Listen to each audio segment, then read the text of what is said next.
Hey there, ladies and gentlemen. It's me, Dr. Donna. Welcome to week 43 of 11. Last week, I read Top Secret. Here's what I have for you. Ladies and gentlemen, I am using the new format for the book review. So we're going to start with core insights. And the question is, what are the top 3 biggest takeaways from the book? And number 1 is the question. What must a leader do to create a high-performance team? Now, when I got this book, I had no idea that this is what was going to be discussed to the level in which it was discussed. I did my dissertation on high-performance teams based upon Robert Northhaus's path goal theory. So I said, this is about to be interesting because I've already researched this topic in a corporation and trying to understand what these level 4 teams are doing and how can we give it to the rest of the organization. And that was the mission of the people in the book, and it was top secret. And so I was like, whoa, this feels like what I was doing. I just didn't have a team to go and do it. I had to do the work myself because it was my dissertation. So what must a leader do to have a high-performance team? Number 2, the answer is this: develop the leaders. You have to develop the leaders in order for the leaders to develop the people, in order for the people to be developed into a high-performance team. So if you want high-performance teams, you start with the leadership. It's a trickle-down effect. Good leaders, exceptional leaders, high-performing leaders, you're going to get high-performing staff members, team members, employees. They called us resources at Frito-Lay. That's what you're going to get when you have high-performing leaders. So it starts at the top and works its way down. And then here is the formula that you can implement in order for you to ensure that you have high-performance teams. You have talent plus skills plus community. So that's talent plus skills plus community, and it equals amazing, sustainable results. Because that's the thing. If it's not sustainable, and the leader leaves and the people are developed, then, oh my goodness, now you're like, they left, and so did the results. And that's normally what happens if you don't have a good succession planning process. So everybody becomes a good high performance leader, and then everybody participates in the talents, the skills, they create a community, and now you have amazing sustainable results. I am saying, yes, read the book. There are many, many more nuggets, and I'm sure you will have some of your own takeaways, different and independent of mine, but it is a book worth reading. Yes, it is. Now let's look at the neuroscience connections.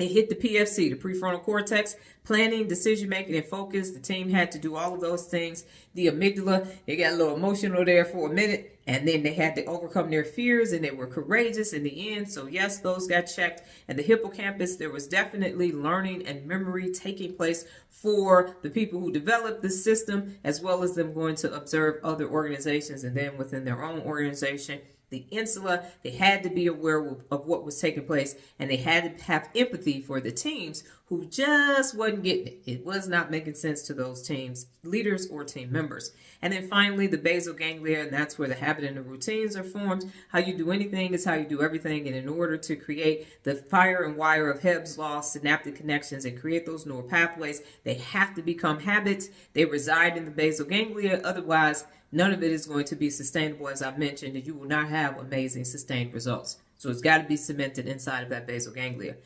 And now, real leadership applications. So which principles did the book reinforce? There are many, many, many. It was a lot. But here are the ones that I picked. If you don't know, ask. They didn't know, so they went and asked other organizations and other industries to find out, hey, why are y'all so amazing? What's happening with this high performance and these great teams? Next, be technically competent. Once they got back and gathered all the information, they had to train all the leaders because that's where the technical competence comes into play. Lead by example. If you lead by example, everybody will watch you, and then they will use their mirror neurons and do what you're doing. So you definitely have to lead by example.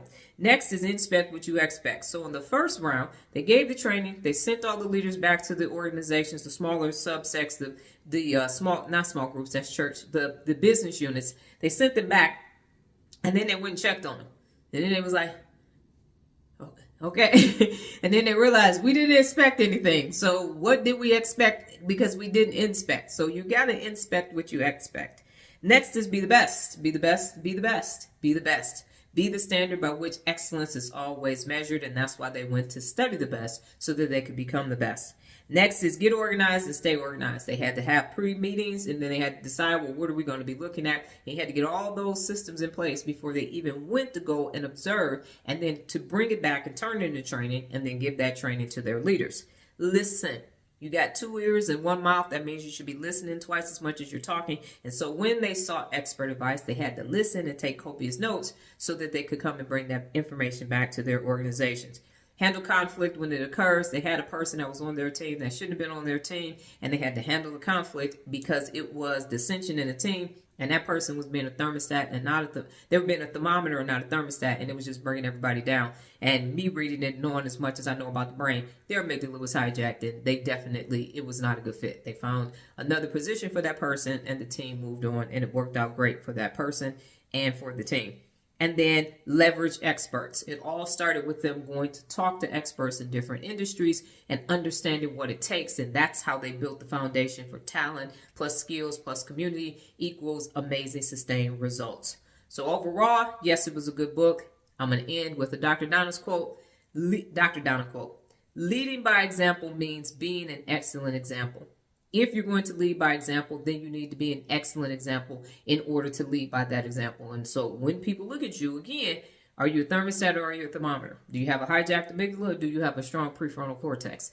Lead by an example. Lead by example. And that's how you create high performance teams. Got it? Good. Last week in my meditation, I'm still working on what is the best way to prepare people for 30-day challenges, Real Leader resources, and then eventually RL programs. And so I started the Instagram. I've been started the Instagram subscription, but I have now told people you have to get in it. You have to get in it. You need to get in it, because what I'm realizing is that only a person can determine or find out and discover where their amygdala is hijacked and what's causing it to be hijacked, where the emotional dysregulation is in. And that's the prep work, and that's where it happens at, is in the Instagram subscriptions. We are getting traction and gaining momentum. The group is interacting with each other now, and I believe that that is foundationally necessary. I even got feedback from somebody who was around last year and came back this year, and they said, yeah, this is what we need in order to be able to be successful in those other challenges. And so that's what I did. And I believe that this is what is needed for this next evolution of real leadership. So I'm happy about making that decision. This week's book, Gimme Shelter. Well, that's my time, ladies and gentlemen. But before I get out of here, just remember the journey of 11, a time for meditation to a path of manifestation. Adios.